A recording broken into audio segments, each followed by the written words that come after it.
Today I'm talking to Mark Haldeman, a top real estate agent with Sotheby's International Realty in Aspen, Colorado.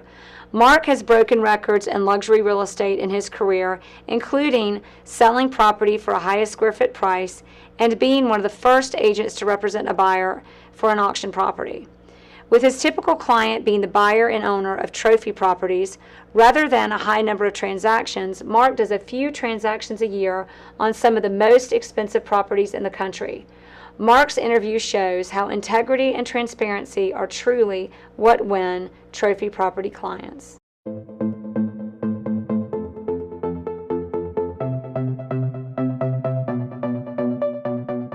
Thanks for listening to the Jere Metcalf Podcast, where top real estate agents tell how they do it.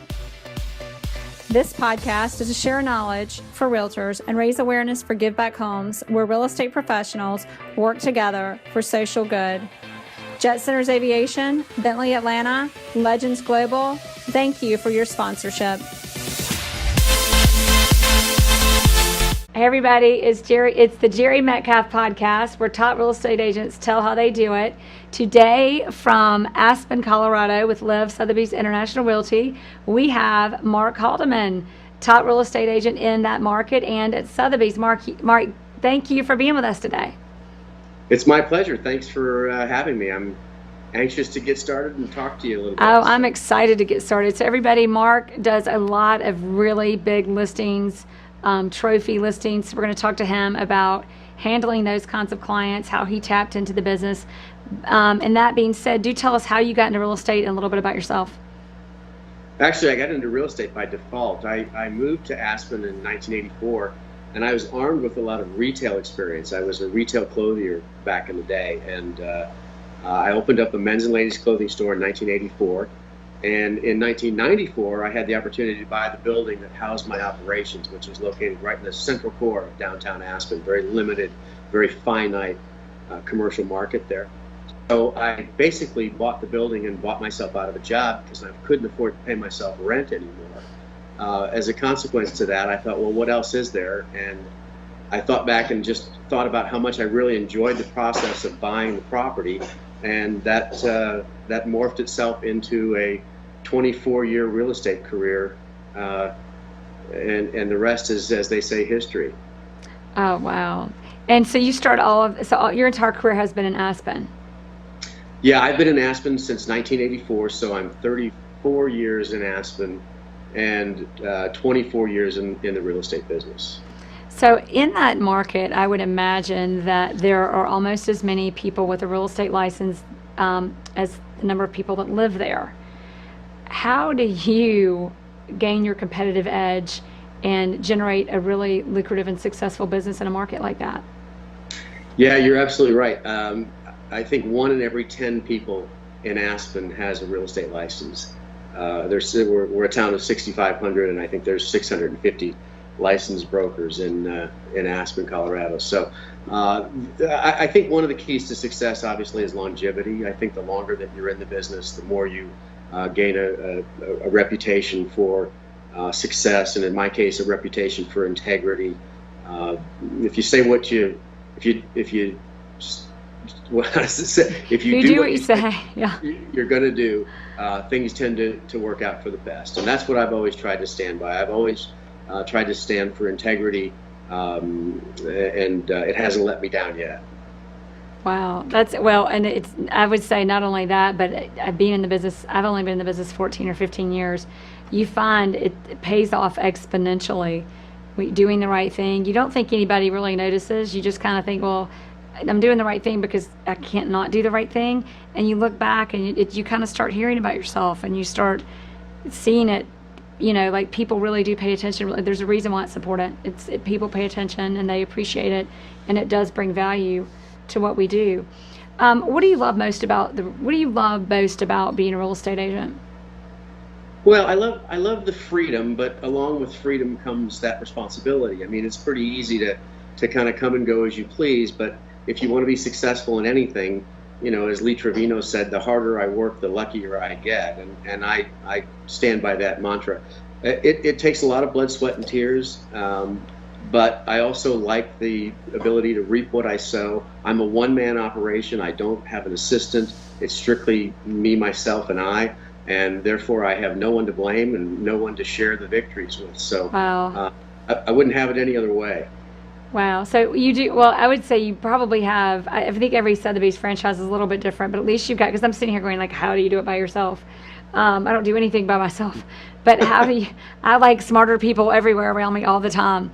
But that's incredible to be able to do that kind of business. And you do, so your business really focuses on, you know, not a high number of transactions, but a really high quality, typically high price point property. Tell us about, I think you've broken a few records and square foot prices of homes you've sold. You were the first agent to represent a buyer on an auction. Tell us a little bit about some of those experiences and what that was like and how you developed your business to get it to that level. Right. Well, the auction process, let's start there. That was actually a fairly nerve-wracking process. It was enjoyable, but it was one of the very first that had ever occurred. It was we did it in 2011, and auctions at that point were sort of, oh, you know, if you can't sell your listing, then, you know, you take it to auction because somebody's going to get you a discounted deal on it. So it was a barrier breaker in that regard, because this was a $12.5 million, actually ended up being $12.75 million auction transaction through concierge auctions. And my buyer had been in Aspen a few weeks prior to that, and I had shown him the property, so he was familiar with it, but he wasn't there for the auction process. I actually had him on the telephone, and I'm sitting in this room with 12 or 13 other brokers and buyers. I think there were 6 buyers in all, and they started, the first bid was at $6 million, and I was communicating on the telephone with my buyer, and I'm trying to pay attention to the auction, and he's going, well, what's going on? Where are we? What are we doing? And so it was a nerve-wracking experience. Wow. We got down to like two prospective buyers, and it was me against another broker, and that broker had his client sitting there with him. And I think that we'd gotten to 11 million at that point, and the auctioneer was going back and forth between us, and we each made one more bid, and then he finally dropped off. So we were standing, I think, at 12.75, and the auctioneer said, "Are there any more bids? Are there any more bids?" And the house was silent. And he looks around and he said, "We're going to take a 10-minute break just to make sure that nobody else wants to bid." And my buyer was on the phone, and he heard that, and he said, "What's going on?" And I said, "Well, this guy wants to take a 10-minute break." And he said, "You go up and tell that guy that if he doesn't accept my offer in 30 seconds, we're rescinding the offer." Good idea. Yeah. So I actually walked up to him. I knew who he was. I walked up to him and I said, "Listen, what kind of show are you guys running here? You've got an offer on the table. I'm telling you right now, if you don't accept our offer within 30 seconds, we're rescinding it, and I'm walking out the door." And he looked at me, and he looked over at his associate, and they huddled up for about 2 seconds. And he came back. Everybody was like standing around, you're drinking champagne and hors d'oeuvres and all that sort of thing. And so he hammers down the gavel. He says, "We're going to resume the auction right now. Are there any more bids?" And he looks around for about 2 seconds, and he goes, "No bids? Sold." And he slaps down the gavel, and we won the auction. So good job. Yeah. But we had to wrangle the guy in a little bit, because they were going to put us on hold for 10 minutes, and my buyer wasn't going to have anything to do with that. Now, have you ever done the auction on the listing side? Worked with an auction company? No, I have not. Okay. Yeah. Because I would love to know. I know a lot of people use the auction on the listing side to generate, even though they don't necessarily get the property sold. I've heard that there are things you can do that actually benefit the property. Do you have any thoughts? Do you want to share any benefits or lack thereof on doing that, taking that approach? Well, I think they've come a long way. Again, I think in the early days it was stigmatized a lot by, you're only going to go to auction if you can't sell it, in a standardized way. But I think more and more people have spread out in that regard. There are more auction houses that are out there, and I think that they're doing a pretty good job. It's not something that I've ever tried to lean on or rely on, just because I never felt the need. So you probably don't need it in that market. Yeah, go ahead. Our market is pretty specialized, so to have to, and we're very finite. We don't, even when we have a lot of inventory, we don't have a lot of inventory. Mm-hmm. So it's just a matter of finding the right buyer for the right property. And when you're in the high-end market like I am, sometimes that takes 3.5 years to find the right guy. Someone who A, wants to be in Aspen, B, has the disposable income to buy a second, third, in some cases fourth or fifth home. And so we go into a listing and try to establish expectations with our sellers to say, look, we're fishing in a pretty small pond here. You got to be patient with us. We'll get the job done for you. But it may take 2 or 3 years to find somebody who wants to spend $15 to $20 million on a single family home that they might only occupy for 30 to 60 days of the year. Yeah, which makes sense, but it's put it in perspective. What is it that keeps the phone ringing for you and keeps clients coming to you? Well, for me, again, being in the business as long as I have, it's really about referrals. I really focus on referrals, and we've got a couple of methods in which to do that. Our market is different from a lot of markets like yours, because most people come to Aspen and start with rentals. And so my wife has a real estate license. She specializes in high-end rentals, and she refers a ton of client business to me.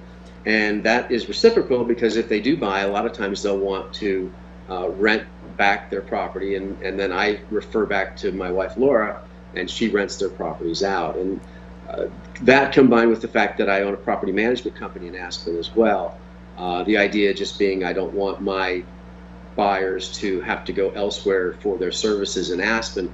I own a property management company, and we keep all of our clients sort of underneath our little umbrella, so that I don't have to send them to another property management company. And that has turned into referrals for me as well.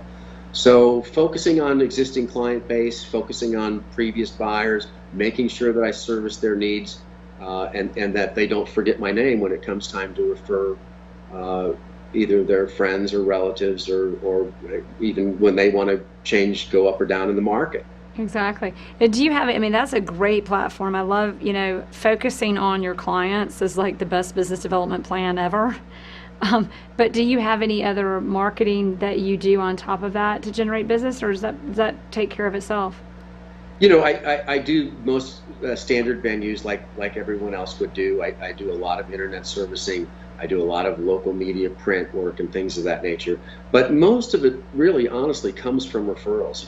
Referral business it's a built-in platform that allows instant credibility. If you have someone who thinks well enough of you to refer you to one of their friends or their associates, I automatically have instant credibility, and it just kind of cuts to the chase in that regard, and creates a sense of loyalty as well. And trust, and they'll listen, and being advised, and you're being on the same side of the table to get the job done. Exactly. So back to the modeling trophy properties. Give us, what are some of your secrets for showcasing and marketing and selling these gorgeous properties? Well, I'll give you 2 examples. One of which I'll start with. I listed a property for $55 million at the very top of Red Mountain Road. And it was truly a trophy property, 20,000 square feet, the very, very top. You couldn't build any higher. The views and sunshine were spectacular. Wow. But, being an old school guy, one of the interesting things, and I think in the days of Instagram and Twitter and Facebook, people kind of forget about maybe, going back to the old school. So what we did was we did a press release.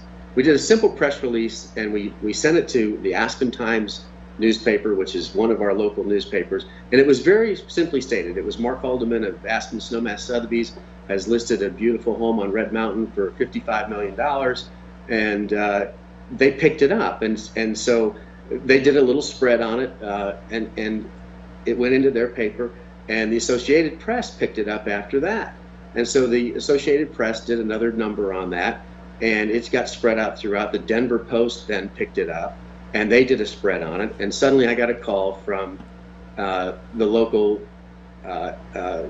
television station, which is Fox Networks TV in Denver.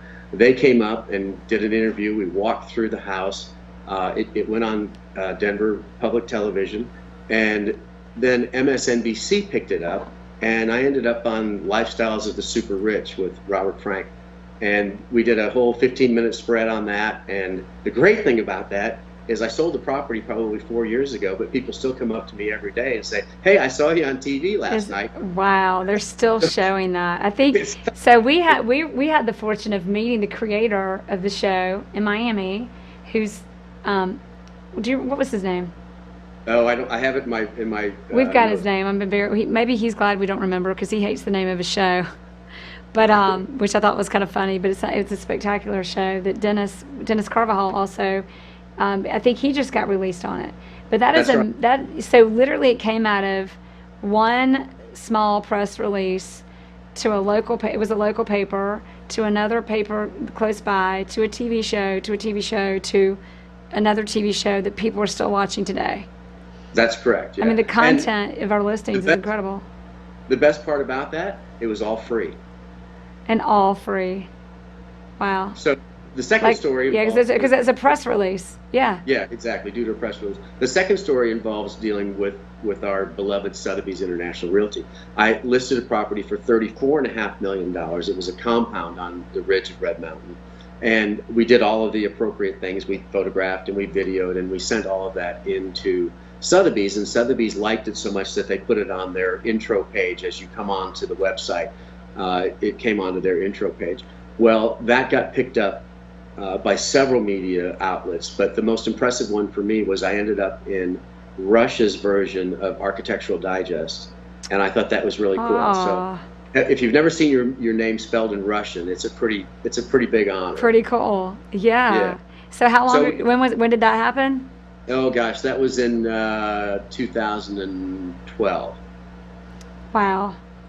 I mean, so what's your biggest, obviously, like, don't underestimate the power of a press release or your broker. Does that sum it up, or what else could you tell us about just keeping in mind in marketing trophy properties? Well, I think a lot of times we get caught up in the world of social media, and I just think that it doesn't hurt you every once in a while to kind of go back and dance with who brought you, which are all the interesting media outlets, and a lot of times they pay off.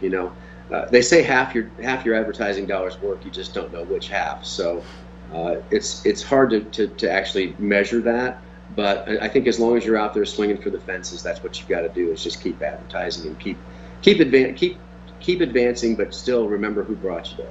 So what do you find? So when you take on a trophy listing, which you pretty much, like, the scope of the deals that you do in the transactions, I'm assuming are on the pretty high end. You don't do a lot of, and they're not like exactly a lot of smaller transactions in Aspen anyway. That's right. The average single family home price is now, I think, almost $7 million in Aspen. So it doesn't take many to That's incredible. Yeah, it's a good problem. Yeah, that's on that there aren't many in Atlanta until this last year. Nothing was selling for over like 6.3. Right. Yeah. We weren't even hitting your average sales price yet. Now we're up there. Now we've had several, like 8 this year, that have exceeded that. But because the market's booming. But that is just as an example of like the difference in markets. That's incredible. Right. So that being said, when you take on a trophy listing, do you have kind of a set up, like, this is what we do every time we list, and then this is what else we do, or does every property get looked at completely different, or what's kind of your process on how do you decide you're going to market a trophy property or trophy listing when you pick it up? Well, I certainly have a lot of arrows in my quiver, and I keep those pretty consistent throughout a presentation. But it depends on what the property is. If there are special areas, if it's got extensive land, if it's got magnificent views, we try to focus in on who we think the actual buyer for the property is going to be, mm-hmm. and tend to try to market in that regard. So I think if you look at it as the end game, it's a lot of times easier for you to set out a specific advertising or a specific marketing proposal for a property if you look first at who you think the buyer is going to be for the property, and then focus in that regard. Oh, that's great. That's great. Which yours is you typically a skier, typically someone that's going to buy. I mean, do you guys have any? Most of your buyers, I'm assuming, are the second, third, fourth home buyers, right? That's correct. So, tell me what do you find? I think we already answered this, but just revisit it. The most of your business comes from the business you do, your sphere of influence, and the fact that you've got you and your wife have businesses that literally just feed one another, and you cultivate that and grow it. Is that accurate? So it's pretty much referral, and then you've got marketing behind that helps keep those referrals and the credibility coming for the people who do refer you. To sum it up.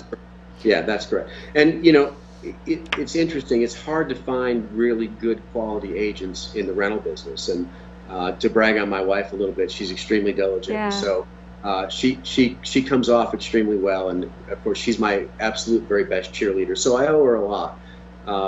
But again, that combined with the property management company, that feeds a lot of referrals for me. And as we said, to reiterate, it establishes instant credibility and also establishes instant loyalty. Exactly. And what would you say is your biggest success, or what are you most proud of in your real estate career so far? Well, I guess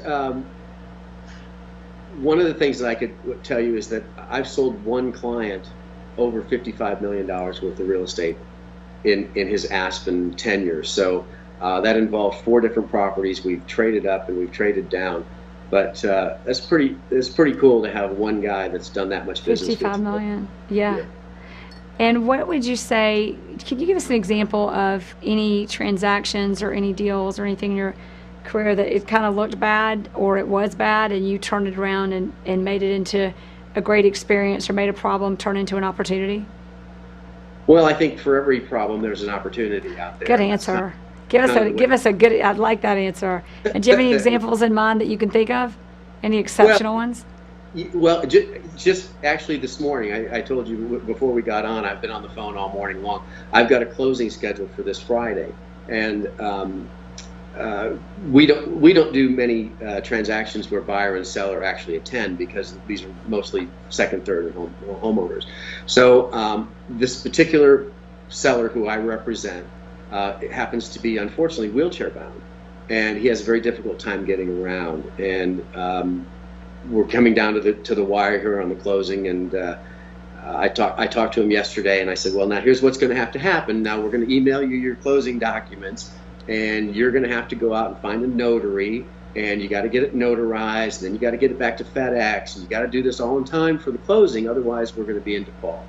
And he started squawking about it. He's like, I'm wheelchair bound. You ought to be giving me 1% of your commission because I've got to do all this work. And I said, well, sir, first of all, that's not going to happen. But second of all, let's solve the problem. So I said, give me 20 minutes and I'll get back to you. So I got on the phone. The guy happens to be out in Los Angeles. I got on the phone. I called a mobile notary public. The notary is going to show up tomorrow at 1 p.m. at his office with the closing documents in hand. She's going to do all the notarizations that are required, and then she's going to take them and drop them into FedEx. And I called the guy back and said, this is what we're going to do. And he was so relieved, and he was so happy that just a simple solution with a phone call turned a really, really bad situation, a disgruntled client into a super loyal client, because I did the extra step. I went the extra mile. Exactly. So that's the most recent case in point. And there's so many, but I love that. You turned a problem into an opportunity. You turned into what could have been terrible into a great experience for a client, and probably a lot more referrals in your business. What do you think go ahead. I sure hope so. I mean, all you can do is your best, but where there's a will, there's a way. And sometimes you just have to think out of the box, especially when you're dealing with high net worth people, because the most valuable thing that they have is their time. And if you can gain their trust, that's really what they're looking for. In this particular example, I think I did just that. I think I saved him time, and I think I gained his trust. And those are the two things that I try to do most importantly when you deal with high net worth people. So tell us, in Aspen, do you guys do listing presentations, or how does that work out? And do you have a listing presentation and a process, or does it unfold differently every time, or how does that work? Yeah, I have a standardized listing presentation that I try not to use. When you don't need it, that's where you want to be. Yeah. So exactly. Tell us how that works. Well, again, most of our transactions are done from afar. Again, just this morning, dealing with a guy who's in London, and we're trying to put together. He's just contacted me and said he wants to list his property. It's probably worth about $10 million. And I was very frank with him. I said, look, the ski season just ended yesterday. I'm down at our home down in South Florida, but we can make this happen. Let's not let this get in our way. So I'm in the process right now. As soon as I hang up the phone with you or hang up this call with you, I'm in the process of putting some stuff together. I'll do the comps. I have a standardized marketing proposal that I'll make adjustments to, predicated on what he has and where it is, and that'll all go off to him by email. And quite frankly, I may never meet the guy. Wow. Yeah. So do you typically how often does it happen that way where you don't meet them and you just send them an email? I would say it's about 70% of the time. Wow. In our market, it happens to me about 1%, maybe 5% of the time. Yeah. No. The beauty of it is I can do it in my shorts. So how did he find you? From a referral, from a next door neighbor who I dealt with, and who has turned. One of the interesting things, I try to turn all my clients into friends. And I don't make cold calls. I don't make unnecessary phone calls. When the phone rings and somebody looks at it and says, and it pops up, it's Mark Haldeman, I really want them to be able to pick up the phone because they know I've got something really important to tell them. Mm-hmm. So I try not to bug people, but I'm always trying to be present, as much as I can in their life without bugging them. And that mostly comes from calling them when something is really important that I feel that they need to know about, but not just a, hey, how you doing, and have you thought about listing your home for sale? I just don't go there. I try to be their friend more than I try to be their client. Well, I kind of preach that a lot, and I don't think many people do. And I find it interesting that it comes from you. And I say that because I always say, the higher the price point and the more high end the property and the client that you want to deal with, you have to understand that those people get prospected and approached constantly. And if you approach them and prospect them, you're just one more person prospecting them, and don't think they don't know it because they've seen it too much, they've heard it too many times, and the scripting, now I'm going way off, but it's relevant, all of that stuff. If it's a client, especially the caliber client that you're dealing with, they know that stuff and they don't have time for it. They need somebody who's credible, who knows their stuff, who's not going to waste their time, and who's going to get them what they want.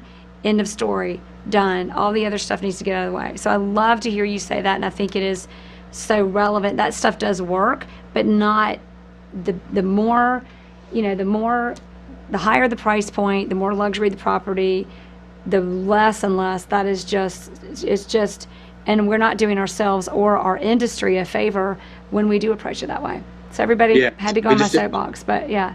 Just to give you an example in that regard, one of the highest net worth individuals that I deal with, when I first started the relationship with him several years ago, he was looking for ranch opportunities in Colorado and Wyoming and Montana.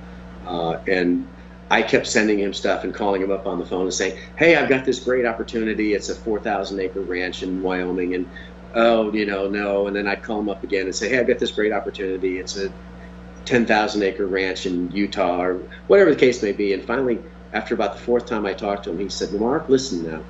He said, I don't need to know about every opportunity that comes on the market, but I just need to know about the right opportunity that comes on the market. So you wait and find the right opportunity, and you give me a call, and we'll buy it. And that was a real valuable lesson for me. It was about his time. Don't bother me unless you've got something that you think is the best thing, that's the best opportunity that's out there. And I took that to heart and ended up selling him a $20 million property. And he's been a good friend and a good client ever since. I love that. And I'm going to elaborate again because I love your story. Listen to your clients and give them what they want, not what you think they want. Shen Schultz, in one of our interviews, talks about he's touring I think it was a $20 million property. And the guy touring the property is somebody everybody knows and makes, he's a billionaire. And Shen's trying to show him the house. And he stops Shen and he says, hey, Shen, can I give you some advice? And Shen, sure. And he says, I can make like, $1 billion or whatever a year. I don't need some realtor telling me what I do and don't like. I just need you to be quiet. Or no, he said, I need you to not speak and let me see the house and then get the answers to the questions that I have for you. And Shen's like, just like you, is like, okay, note to yourself, got it, did it, delivered, sold the house. But I love these stories. Yeah, that's exactly right. You're better off listening than you are talking. My dad once said, how did it go? You can keep quiet and people might think you're stupid, or you can open your mouth and confirm it. That's great. Let's quote that. Isaac, let's quote that. Oh my God, that is the best. I love it. Or you can open your mouth. You can open your mouth and confirm it. That is the best. All right. So tell us, what is your biggest aha? Have I asked you that now? We may have to edit some of this out. Now I can't remember if I asked you because I've done too many of these. Have you asked you for your biggest aha in business, about the real estate industry? Well, I think really... Well, let me ask it again because Isaac is going to edit that out. You're going to edit all that out? Okay. So, Mark, what's been your biggest aha about being a real estate agent in the 24 years that you've done it? Well, I think what's interesting is just the aha moment for me is making yourself available. And I'll give you an example of a situation that occurred. A snowy Friday night, I was the last guy in the office. It was about 5:30.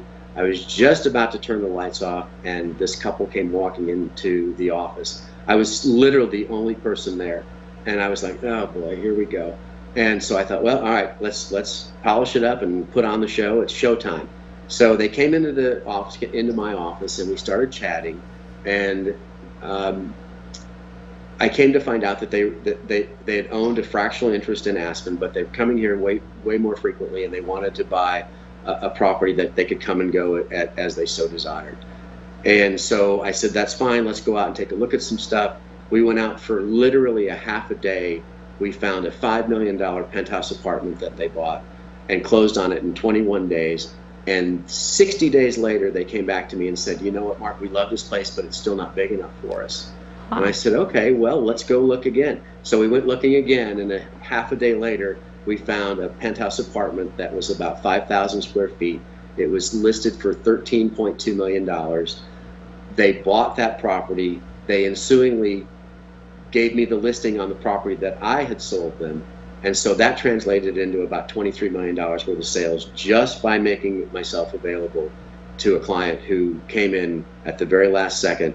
And instead of saying, hey, I'm sorry, we're closed, we went out and did the deal, and $23 million worth of transactions later, that was the end result. So make yourself available at all times. I think that was a big aha moment for me. Huge. The other aha thing was I said to him, I said, well, let me ask you a question after all this was done. I said, what made you come into my office? And he said, well, because you're Sotheby's. Wow. And that was an aha moment for me as well. So I've loved the Sotheby's affiliation. I was very instrumental in bringing Sotheby's to the firm that I'm in, and that was a real aha moment for me just by virtue of the fact that it confirmed that I was right. Wow, that's powerful. Because one of the questions, I don't always ask it, but I'm going to ask it just to get you to elaborate on it, is does the broker you're with, and most people at Sotheby's are going to say yes, and that's most people I interview, but excuse me, does it matter the broker that you're with, and what difference does it make? Well, I'd like to think that I've established myself because of my integrity, my constant work ethic, and things of that nature. But when you have the power of a great brand behind you, it further solidifies what it is that you do.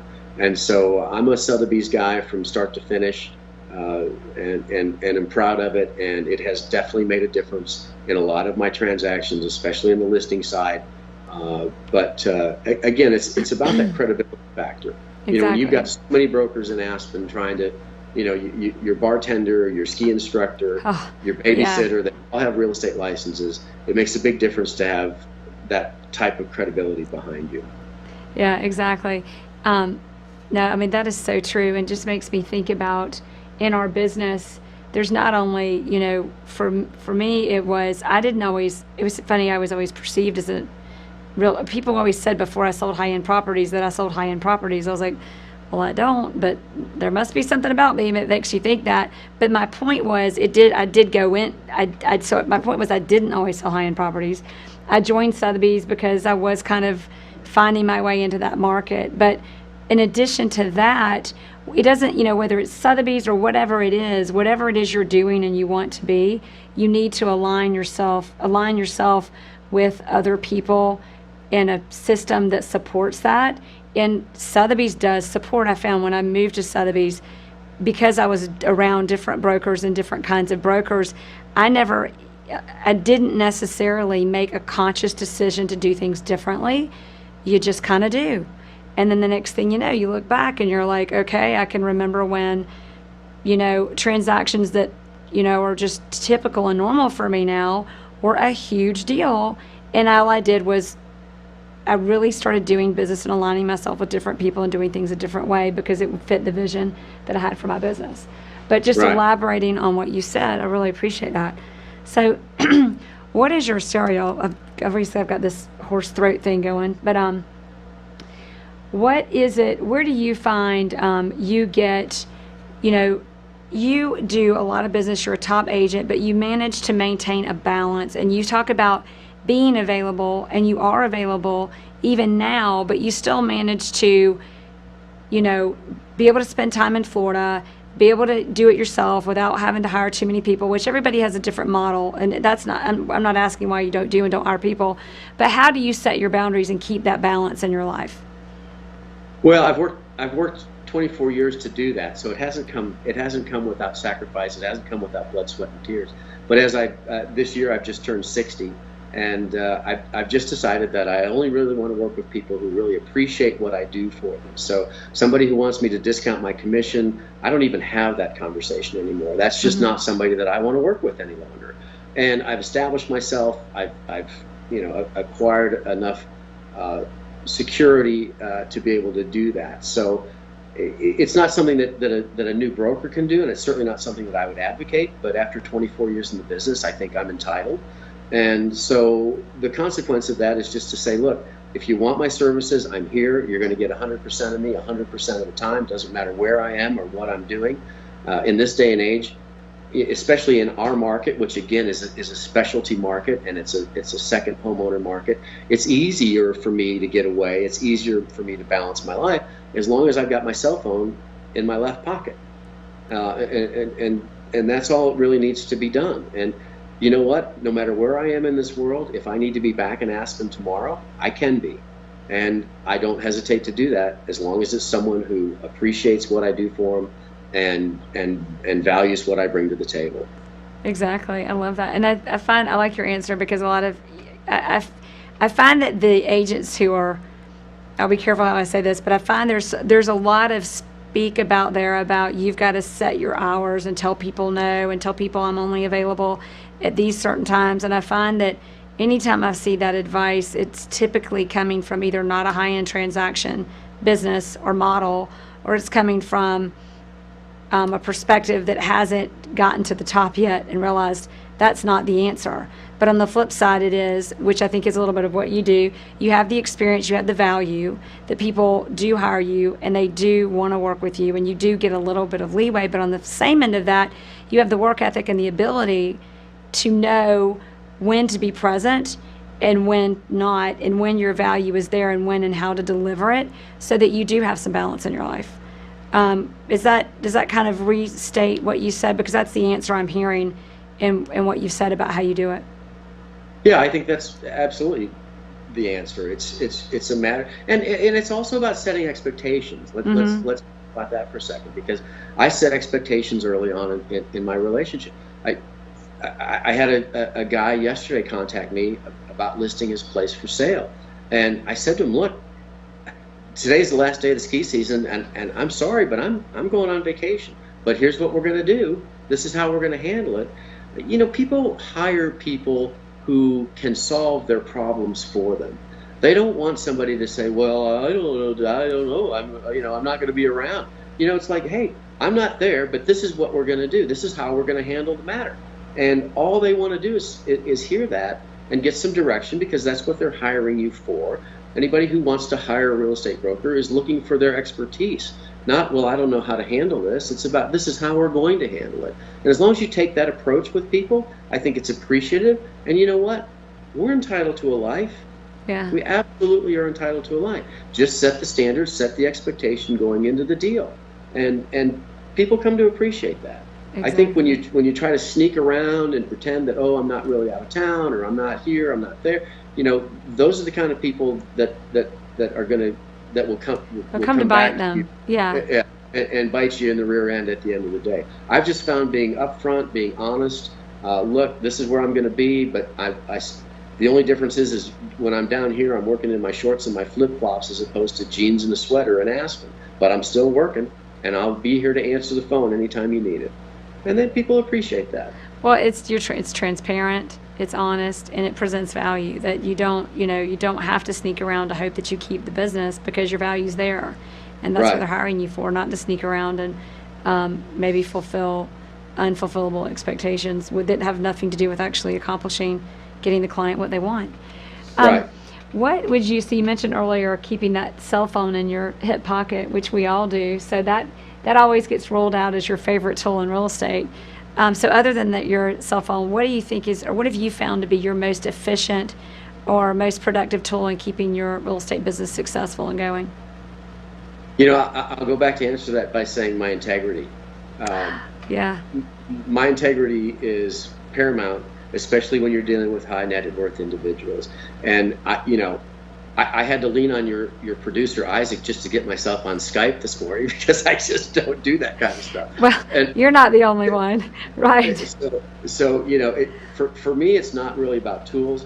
For me, it's about establishing myself and my reputation as being someone with integrity, someone that people can count on, that's trustworthy, that does what he says he's going to do, shows up when he says he's going to show up. I've never been very early for listing presentations or picking up clients, but I've never been late. Well, and being early can just be a detriment anyway. I don't want somebody showing up at my house 15 minutes early. So perfect. And what is, of all the books or speakers or whatever has motivated you in your business, what is the one thing that has motivated you most? Well, I was at a crossroad about 4 years ago in my career, and I actually, we had a success coach come to one of our office meetings and kind of give us a little spiel about that. And I sort of related to the guy immediately. And I actually hired him as a success coach. And the difference that he made in my life was after, at this point, it was probably 20 years in the business, I knew all the answers. But it was just a matter of whether or not I was trying to please or trying to serve my clients. Trying to please your clients is to tell them what they want to hear. Trying to serve your client is to tell them exactly what you know. And I think there's a big difference there. People want to know what you know, and if you cut to the chase on it, and you're not trying to please them by saying, oh, well, I think I can get $4,000 a square foot for your home when it's only worth $2,000 a square foot, that's pleasing them. Serving them is to say, look, I've been in this business for 23 years. This is exactly what your home is worth. And that was a big transition for me at that point in time, because I found myself after 20 years of just trying to tell people what they wanted to hear. And people don't want that when they come to a professional. They want to know what you know. And when you cut to the chase with them and say, this is what it is, this is what I know, it was a game changer for me. That's truly huge. And to phrase it that way, I've never heard that. But, if you ever asked a client, do you want an agent to please you? Do you want an agent that will please you, or do you want an agent that will serve you? Well, I've never done that. Have you ever taken that? Because that's immediately what I think of, is that might even be just to give some perspective. But go ahead. Yeah, I've never done that, but that's always been in the back of my head.